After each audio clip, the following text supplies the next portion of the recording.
What's good on this beautiful day? Thank goodness for the sun. It has returned because these gray days suck. I'm here to tell y'all. But April is trying to get on by us, and May is on the way. Come on, somebody. Hallelujah.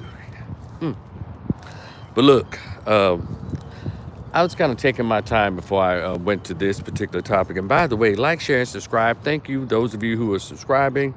But I don't feel you sharing my videos, but I'll take the subscriptions right now because we're trying to get to 1,500. So your boy can go ahead and turn it into like a serious podcast and we can do our thing on this channel. So, but in the meantime, I'll just keep sharing my thoughts in this manner, right? All right, so I have a question. Are y'all done kissing Caitlin Clark's ass?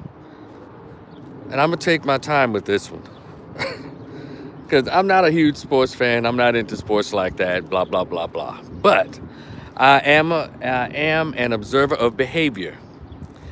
And this has been the wildest last 2 years of women's basketball or America's love for sports. I don't know. Y'all frame it however you want to. But I want to say this. You know, whenever I speak to you, whenever I share my opinions, it's coming from a particular foundation. And I like to think of that foundation as being reality. And also things a lot of us won't pay attention to because we're so caught up in other distractions. But we've had men and women like Brother Neely Fuller, Dr. Francis Cress Wilson, Dr. Julia Hare, Dr. John Henry Clark, and of course, Dr. Claude Anderson. Did I say Dr. Claude Anderson? Yeah, okay, yeah. These scholars, they're all really proficient when they talked about racism, white supremacy. And what Brother Neely Fuller said, you know, racism, white supremacy, if you don't understand it, its purpose, how it works, its agenda, everything else you see would only confuse you. And I found out about these folks back in the 90s, early 90s, when I was a young man in college. Shout out to Grambling State University. I don't think they really study like this on HBCUs today, but that's another topic. Because I think the blackness has been taken out of HBCUs. But let me get back to this ass-kissing fest of Caitlin Clark. You know, last year, you know, a star appeared before us by the name of Angel Reese. And then she was playing this other opponent for Iowa by the name of Caitlin Clark and her team. Angel Reese plays for LSU. LSU obviously had the majority black female squad. And Iowa is America's team, lily white all the way through, except for maybe one or two players. Or maybe the trainer, someone who hands them their towels might be black, I don't know. But anyway, this whole Caitlin Clark ass-kissing fest started with the First Lady. I'll put it there. The First Lady, Jill Biden. When Angel Reese and Flau'jae and that other sister from Memphis, forgot her name, Brittany something. Anyway, those young women led LSU to their national championship against America's darlings, Iowa State.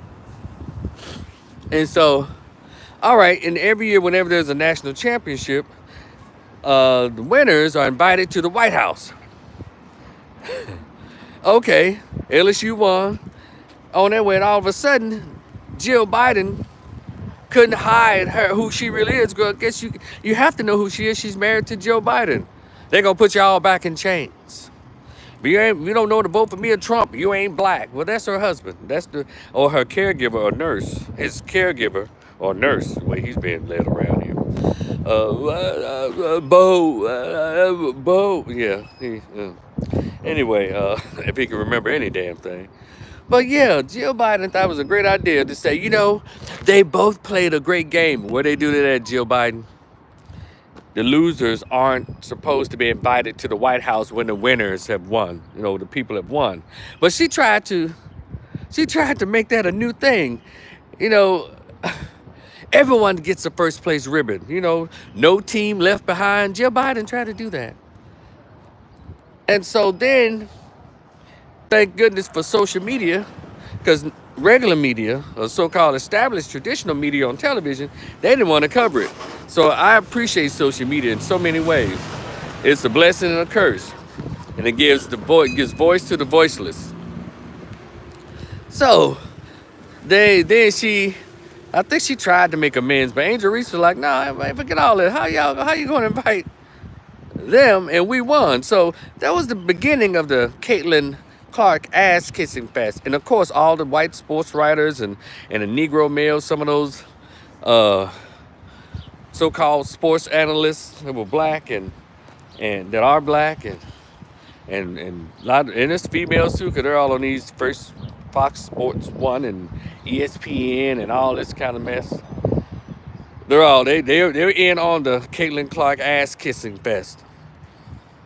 And so she lost. All right. So this year, LSU didn't win, and they tried to let them know, y'all didn't win, blah, blah, blah. And they all went in on Angel Reese. Yeah. It's this immigrant from Haiti or Nigeria, Ocho Ako Akchu. I don't know what the fuck his name is, but he said, hey, you can't be talking trash. Then when you lose, you sound like a cowardly dog, brother. Well, they've already roasted him, man, from here until the next 4th of July. You know, these Negroes trying to audition for jobs in white corporate America off the backs of blacks. They do that all the time, and I'm glad he got called out on it. He's not the only one, but he's the most recent one. Come on, somebody. So whatever his name is, I don't know the little bastard's name. And no, it's not a knock against folks from Nigeria. I'm just saying, a lot of these, as I think Tariq Nasheed refers to them as these tethers, they try to blend in with the white dominant society and piss on other black folks. I'm not black American. I'm Haitian. I'm Caribbean. I'm Nigerian. You know, they do that dumb shit. Then when the police pull them over, they don't see nobody but a black person in the car. But anyway, so here we are again. It got even worse. This year she lost again, Caitlin Clark. And still they wanted to give her a crown, a first place ribbon. Well, she's the GOAT. She's this and that. Wait a minute. How did she all these wonderful things? And y'all notice all these white sportscasters talk sports radio, sports TV, all of them, even a lot of black ones, the Stephen A. Smiths. And have I heard him say anything just extremely stupid this time? But I'm not going to put it past him. And these other black folks who work for these white corporations, sports corporations, they have really played down, what's her name, Raven Johnson, the sister who held her ass to the post.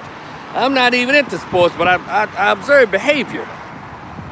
And she held Caitlin ass up, posted up on her, because she said, hey, this was a revenge game. Because, yeah, she got me last year, but I'm going to get her back this year. Sports, sports. But how come we have not heard much about this Raven Johnson sister who played her ass off in that South Carolina game? How come we still hearing about Caitlin Clark? They're still throwing roses at Caitlin Clark. And this girl has lost twice, and they want to call her a GOAT. The first they started, so when social media got on her ass, they stopped saying she's the GOAT. They said, well, she's a GOAT. No, she's not even one of those. I thought GOATs won championships. But see, I need y'all to understand racism, white supremacy. If you don't understand its purpose, its agenda, everything else you see would only confuse you. See, I studied these brothers and sisters. Brother Neely Fuller, Dr. Francis Cress Welsing, Dr. Claude Anderson, who's still with us, as well as Brother Neely Fuller. See, and it's so bad, these white sportcasters and these bought-out bootleg blacks who work for these white corporations, sports corporations, radio or TV, they're even pushing this Caitlin Clark. She's this, she's that. I'm like, wow, isn't that something? I'm not saying that Caitlin is trash. Yeah, she shoots a lot of threes, but obviously she has no D. What's that sister Johnson? I just said her name, Raven Johnson. Yeah, Raven held her. But we're not celebrating her the way she should. And we celebrated Angel Reese while looking over our shoulders. Almost like out of, like we were afraid to celebrate her. Angel Reese kicked ass last year. And she kicked ass this year. But teams can't win every year. So we have to continue to salute these women who are actually playing the game and bringing these championships home, and stop falling for the white supremacist trope all the time. You know, they just really want them another Rocky Marciano. They really want them, a great white hope.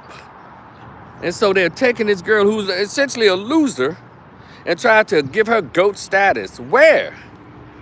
No one ever heard of her until Angel Reese appeared on the scene.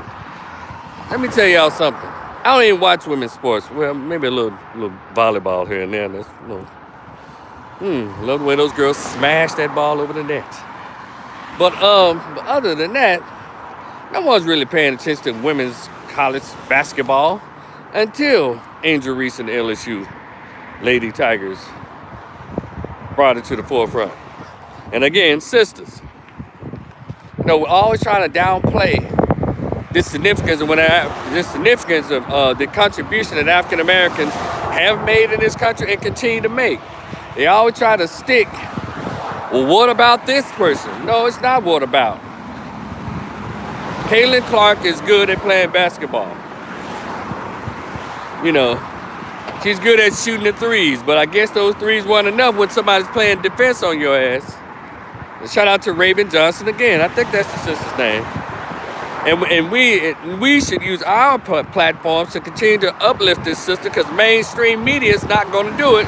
They're still kissing Caitlin Clark's ass undeservingly. And a lot of us need to get it together. I've heard of so many black folks across social media, black men. I'm going to tell y'all something. Y'all get it together, man. Get it together. And I'll tell you, man, y'all won't shut up about this shit. Or at least speak truthfully about it in so many spaces. Of course, not all, but I've seen a lot of you like, yeah, Caitlin this, Caitlin that. Man, Angel Reese, man, mopping the floor with these chicks. Flau'jae getting on these folks' ass. And then you had this lady sister from the South Carolina Gamecocks, Raven Johnson, saved the day. And South Carolina got a solid women's basketball team over there. And to make it even worse, people were betting on her, I guess, for her to be all of this. She's just gonna be a powerhouse, a force to be reckoned with. So much so that even, again, black men and their shenanigans, not all but too many. Ice Cube's offered her, allegedly, according to the media and posts I've seen on social media, offered Caitlin Clark $5 million to play in his big three. Now, okay, Ice Cube, let me work with you here, bro. I get it. It's good marketing, because that's what it's about. We live in a capitalistic country. Hey, let's get it. I guess you can't make it all, about, I guess, black. But I just find it interesting that you put up $5 million for one person who hadn't even won any damn thing. I mean, no championship.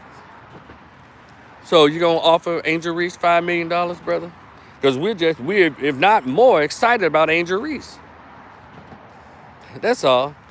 I just like for us to be fair. I understand the money-making thing. I know a lot of y'all gonna debate, well, it's about the bottom line. Brother, everything can't be about black. It's interesting that when Fox first started their network, their TV shows were all about black. And they made millions. So much so that they were able to say, thank y'all, we don't need y'all money no more. Let me go ahead and make it all white again. What's that, UPN and... before it became the CW, it was UPN and another station. All those little startup, little white media companies started off with all black actors and shows. And we brought our eyeballs to their TV shows till they got so big that they merged and called us out the WB and UPN. And they had the Wayans brothers. They had all these shows, all these black shows. Across Girlfriends, all the shows we loved, and then the WB and the UPN merged and formed the CW. And when it became the CW, black shows disappeared, meaning thank you, Black Dollars, for the foundation in which we were started. Fox stations did that, WB, UPN, do your research. And now, from what I understand, the latest thing that's using black bodies and black eyeballs and black wallets is this thing called Tubi, white owned. But now it's becoming one of the biggest streaming mechanisms out there. I guess in that format, black bodies, black shows, black. And so when Tubi gets, I guess, enough money from Negroes, they're gonna turn into something else. You won't see any more black shows. So I just wanted to add that to that debate where we know Caitlin Clark, she was this, it ain't always about black. You sound stupid. It's always about black. Ice Cube can do whatever he wants to do with his company. I want to push Ice Cube to the next level because I think that was an excellent idea. Big Three or whatever, and that allowed former players who are still young enough to play the game but kind of too old to be in the NBA, maybe an injury or something, like 35, 37, 34, some of them 32 years old, still, but can still dunk. Ice Cube, that was brilliant, brother. But, how you feeling about your investment now? She's lost again, brother.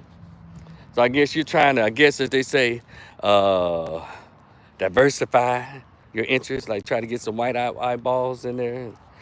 I get it. Yeah, you got. If you're gonna become a mogul, you got to get everybody money, even to the point of moving past your own. But wait a minute, those other white companies, WB, UPN, they all became moguls off of the black dollar. But anyway. I think the $5 million would have gone better for Angel Reese because, it would have brought a whole lot of players in there, a whole lot of us, because Angel Reese is also an attractive sister. Long, tall, smooth, succulent. Ugh. Ice Cube, I don't know, bro. But anyway, you do what you want to do with that. So when y'all get done with this ass-kissing fest of Caitlin Clark, who finished second, who remembers second? But I'd say this white media and these white sports programs, they make sure you remember this particular second. Cause I know they can't stand taking these L's a lot of times. So they put the whole machine of their media behind their person. And I think we should lift Angel Reese, Flau'jae, Raven Johnson, and the other sister out of Memphis. What was her name? Brittany something? The sister out of Memphis. Look, I can't leave out my Memphis homegirl, who was also on that LSU championship team. Y'all will let me know in the chat what her name is. She's one as tall as Angel Reese. So let's put these sisters in the spotlight, and don't let this white media push them into second place when they're obviously first place winners. Okay. Anyway, I just wanted to just share that because I just thought it was weird how everybody's going gaga. I mean, they're writing articles after articles. Even the LA Times with some haters. The LA Times, one of the little Jewish-owned major newspapers there. They said something disparaging about the women's football team, the ladies basketball team, because they happen to be majority black. They don't mind disparaging the PWI just as long as they can attack black. You attack LSU, you're attacking the PWI. When you attack South Carolina, you're attacking the PWI, but they don't give a shit about that because they want their feelings to be heard, known. I'm tired of these niggas. And they women. But anyway, I digress. Your man Rico the Opinionist. Thank y'all so much. Like, share, and subscribe. I'm telling you, when we get to that 1,500, we're gonna be podcasting out this thing. And I appreciate y'all. Y'all enjoy the rest of your day. Peace.